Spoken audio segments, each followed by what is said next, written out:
My father used to say, "Money reveals character faster than grief."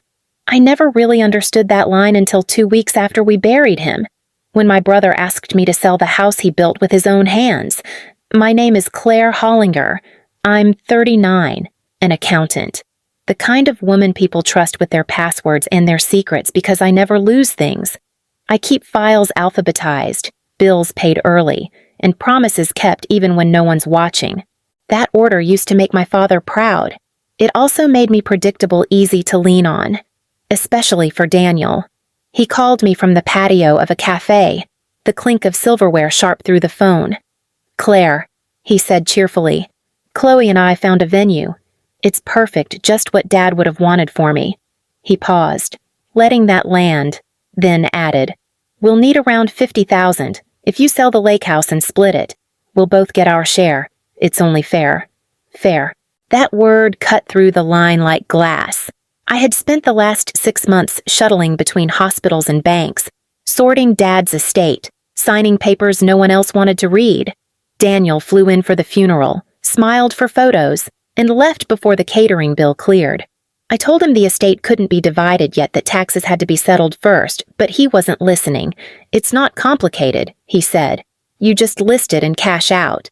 Dad wouldn't want it sitting there empty. I looked through the window at the lake shimmering under late spring sunlight, the water line brushing against the old dock he'd repaired every summer. The thought of strangers walking through that house, of the smell of sawdust and coffee fading from its walls, made something in me lock tight. "No, Daniel," I said quietly. "The house stays." There was a long silence, then a laugh, low and disbelieving. "You can't keep everything. Claire, don't be greedy." He hung up before I could answer. For a while, I just stood there, the phone still warm in my hand, the lake still glittering outside like nothing had changed. But something had something that no inheritance could fix, and by the time I realized how deep that crack had gone, it was already spreading. The study still smelled like cedar and printer ink, the way it always had when Dad was alive. His desk sat beneath the window that overlooked Lake Mendota, papers stacked neatly in the corner, his favorite pen lying exactly where he'd left it. For the past 2 weeks, this room had become my second office, part sanctuary, part battlefield. I spread the estate folders across the desk, bank statements, property appraisals, tax forms stamped in red. Being executor wasn't a title I'd wanted, but I'd been the only logical choice. Dad knew I'd follow every rule, every timeline, every formality. Daniel had never met a deadline in his life. The phone buzzed beside me. His name flashed on the screen. "You still planning to drag this out?" he asked. No greeting. "You could list the house tomorrow and we'd both be free." "Not until the taxes clear," I said evenly. "That's how probate works." He laughed under his breath. "You're unbelievable. Always hiding behind rules. It's not your money. Claire, stop being stingy." The word stung more than it should have. I looked around the study at the dust motes spinning in sunlight, at the photo of Dad teaching us how to sand the porch rail. He'd never called me stingy. He used to say I was steady. "You're the kind that keeps things from falling apart," he'd tell me. I tried to remember that now. When the call ended, I opened the top drawer and found the envelope I'd been avoiding. His handwriting on the front was firm, deliberate for Claire. Inside, one page. "Keep what grounds you, let the rest drift." Simple words, but they anchored me harder than any legal document. Outside, the lake was flat and silver, the surface barely stirring. I pressed the letter against my palm, imagining his hand over mine, guiding it steady. The house wasn't just property, it was a promise. And promises, once signed in a father's handwriting, weren't meant to be sold. At family gatherings, Daniel had always been the story everyone leaned toward. Even as kids, he could walk into a room and make our uncles laugh before he'd even said a word. I was the one who refilled drinks and cleared plates while they called him Dad's pride. When I spoke, people smiled politely, waiting for him to start talking again. Some habits never die. Last weekend's dinner proved it. Aunt May clasped Daniel's arm the moment he arrived, her bracelets clinking like applause. "You look just like your father," she said. Then, turning to me, she added, "And Claire, you're still so dependable. Your dad could always count on you." Dependable, the word that sounds like praise until you realize it's just another way to say invisible. Daniel raised a toast, his grin dazzling under the chandelier. He told a charming story about Dad teaching him to drive the old pickup by the lake, how they'd nearly crashed into a dock but laughed all the way home. Everyone loved it. No one remembered that I was in the truck too, sitting in the back seat holding my breath. After dinner, Ethan and I walked to the car through the soft autumn air. He slipped his hand around mine, grounding as always. "You okay?" he asked. "I feel like I've spent my life cleaning up his messes," I said. "Even now, he gets to be the son everyone roots for, and I'm the one holding the mop." Ethan didn't argue. He never does. He just squeezed my hand once. Quiet solidarity in place of comfort. The next morning, a photo popped up on my phone. Daniel and a woman I didn't know, laughing in front of a white-columned mansion. "Meet Chloe," the caption read. Her smile was perfect, polished, the kind of woman who expected floral arches and string quartets, not courthouse vows. The article link beneath the post mentioned her parents owned a chain of luxury dealerships across the Midwest. So that's who the wedding was for not love, but spectacle. And somewhere between the champagne and the camera flashes, I began to understand what Dad had meant about money showing character. Daniel's was finally starting to show. The cafe Daniel chose sat on the top floor of a downtown hotel, all chrome and quiet music. Through the glass walls, the Capitol Dome gleamed against a pale sky. I arrived early, ordered black coffee, and tried to ignore the knot in my stomach. Daniel walked in with Chloe on his arm, both of them glowing with the kind of polish money could buy. Her perfume arrived a few seconds before her voice light. Pleasant, careful. Daniel hugged me like we were close. "You look tired." "Claire," he said, still dealing with paperwork. "Still," I answered. We made small talk until the waiter left. Then he reached into his jacket and placed a folded document on the table. A single sheet with numbers highlighted in yellow. "Here's the estimate," he said. "Venue, catering, band comes out to about $50,000. Chloe and I agreed that the fairest way is to sell Dad's house and split the money." His tone was calm, as if fairness were a math problem. I kept my eyes on the paper. $50,000 could rebuild the porch, repaint the dock, maybe even pay property taxes for years. But to him, it was a party tab. "The estate isn't settled," I said softly. "And I'm not selling the house."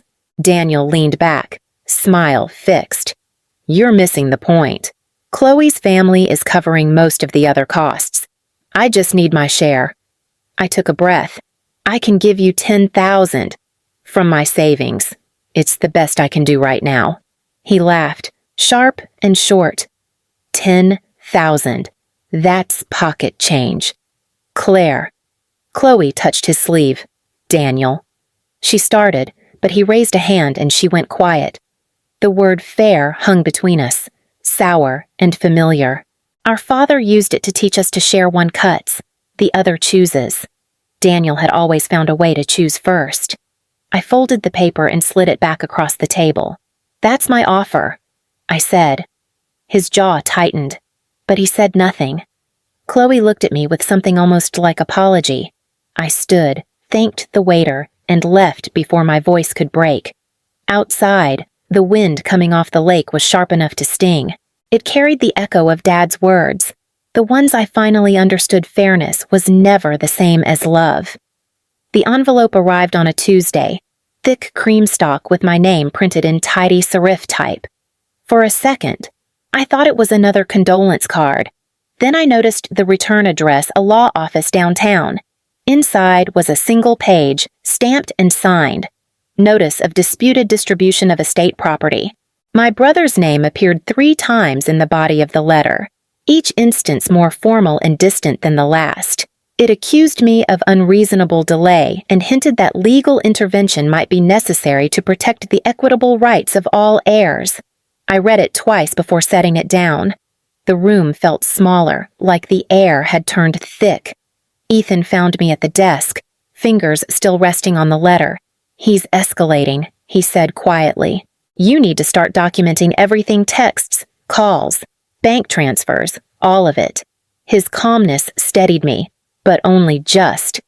"Do you think he'd actually sue me?" "I think he's desperate enough to try." I nodded, though part of me still wanted to believe this was a bluff. Daniel had always used big gestures to get his way: dramatic apologies, grand promises, emotional ultimatums. A lawsuit felt colder, more calculated. By evening, my phone wouldn't stop buzzing. Aunt May had heard about the letter before I could tell her. "Oh, Claire," she sighed. "Just give him what he wants. It's only money. Families have fallen apart over less." "It's not only money," I said. "It's Dad's life's work." There was a pause, long enough to hear her swallow on the other end. "You sound just like him," she said, and hung up before I could reply. The house was silent after that, except for the ticking of the old wall clock. I sat by the window, staring at the lake until my eyes blurred. When my phone lit up again, I expected another lecture. Instead, it was Daniel. "Let's talk." The message read, "Birthday dinner on me." The words looked gentle, almost brotherly. But after the envelope on my desk, they felt anything but. The restaurant was the kind of place where silverware gleamed like jewelry and the servers moved as quietly as ghosts. A jazz trio played in the corner, the notes soft enough to make you forget they were real. Ethan and I arrived on time, coats damp from the early evening rain. I told myself this would be civil, maybe even a truce. Daniel was already there, waving us over from a round table set for 4. Chloe sat beside him, her smile polite but thin. A small cake with an unlit candle waited between the plates, a mock celebration of my birthday. "Claire," Daniel said, standing to hug me. His tone was too smooth. I wanted to make things right. Family shouldn't fight over paperwork. He poured wine, raised his glass, and talked about memories: our childhood summers at the lake. Dad's old truck, the time he fell through the dock and I pulled him out laughing. He spoke like we were children again, like nothing had ever gone wrong. For a moment, I almost believed him. Then I noticed them 3 men in suits seated 2 tables away. No food, no laughter, just their eyes flicking toward us every few minutes. My pulse quickened. Ethan caught my glance but said nothing. After dessert, Daniel leaned back, the charm fading from his smile. He reached into his jacket and placed a manila envelope between our plates. "This will make things easier," he said. "A trust agreement. You'll transfer Dad's assets to me so I can manage them. It's just a formality." He nudged the envelope closer. "Just sign. Claire. Or this gets messy." For a heartbeat. No one spoke. The air felt heavy enough to break. Then Ethan reached into his own coat and set a small silver recorder on the table. The red light blinked once, steady and bright. Daniel froze. "What the hell is that insurance?" Ethan said evenly. "You're coercing her, and this records it." Chloe's eyes went wide. The suited men suddenly gathered their briefcases and left in silence. Daniel's voice cracked on the next word, but he didn't finish it. No one touched the cake. The candle stayed unlit as we stood and walked out, leaving behind nothing but half-empty glasses and a silence that said more than any threat could.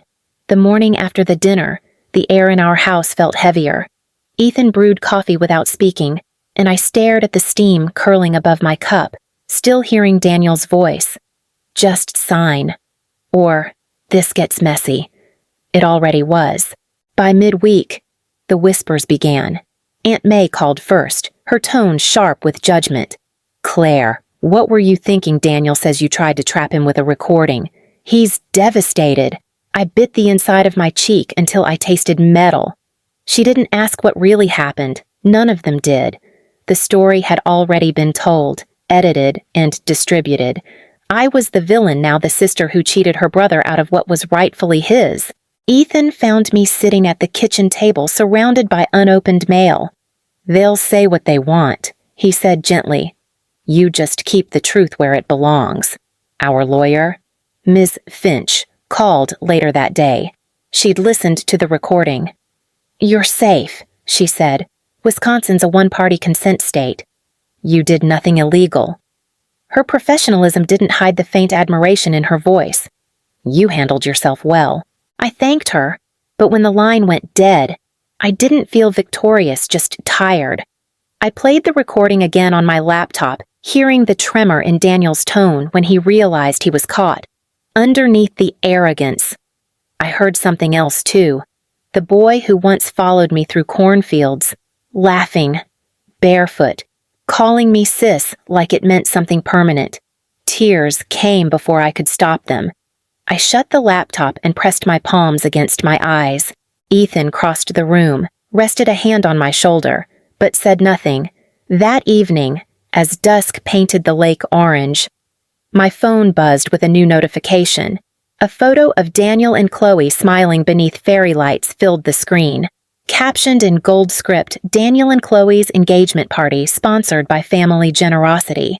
The comment section glowed with hearts and champagne emojis, hundreds of people cheering for a future built on someone else's lie. Saturday evening. The streets around the community center were lined with cars. Through the tall windows, I saw a wash of gold light, the shimmer of sequins, and the familiar curve of Daniel's laughter rising above the music. I hadn't been invited, but I didn't need an invitation to know what it was the engagement party he'd promised Chloe. "Pull over," I said quietly. Ethan glanced at me. "Claire." Just for a minute. He parked near the curb. For a moment, I sat there, hands cold against my purse. The recorder inside felt heavier than it ever had. Outside, laughter spilled into the night each time the doors opened. I pushed the door open before I could think twice. The air smelled of wine, perfume, and roasted salmon money dressed as happiness. Tables gleamed under fairy lights. Every detail screamed perfect. Chloe floated through the crowd in pale blue silk, graceful and careful, while Daniel moved beside her, basking in the orbit of admiration. No one noticed me at first. A few relatives blinked when they did, confusion flickering across their faces before turning back to their plates. I stood near the entrance, letting the hum of voices blur into a single current. The toasts began. People clinked glasses, telling stories about Daniel's charm, his generosity, his bright future. Each word tightened in my chest until I could barely breathe. Then I heard my aunt's voice warm, certain. "Your father would be proud of you, Daniel. You're keeping the family legacy alive." I stepped forward. My heels clicked against the polished floor, echoing louder than the applause. "I wasn't planning to speak tonight," I said. The words came steady, almost calm. Heads turned. Daniel's smile faltered. From the purse at my side, I felt the cool metal of the recorder waiting small, unremarkable, and about to change everything. The room fell silent so quickly it felt like someone had pressed mute. Forks froze halfway to mouths. The soft jazz cut out mid-note, and every pair of eyes shifted toward me. Daniel's smile hung in place, brittle as glass. "Claire," he said, forcing a laugh. "This really isn't the time," but it was. I unzipped my purse and lifted out the recorder, setting it on the nearest table.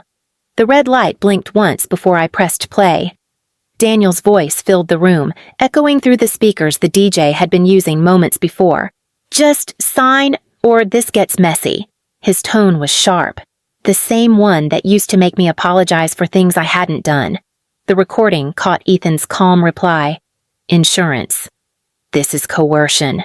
Then the scrape of chairs, the sound of men in suits leaving, the silence that had followed. Gasps rippled through the crowd. A few people looked at Daniel, others stared at me, trying to make sense of what they were hearing. Chloe's hand flew to her mouth.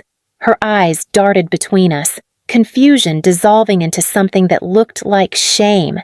Daniel stepped forward, his face pale. "You edited that. You're twisting, no," I said quietly. "You did that yourself." I lifted the recorder and placed it on the gift table beside a pyramid of wrapped presents. "No more pretending love can be bought," I said. My voice didn't shake. The hush that followed was unbearable and cleansing at once. Daniel's breathing grew uneven. He looked around as if searching for someone to pull him out, but no one moved. Then his voice cracked, raw and furious. "You've ruined me!" He shoved through the crowd, the front doors slamming behind him. Chloe stood frozen, mascara streaking down her cheeks, the shimmer of her dress dim under the overhead lights. Ethan came to stand beside me.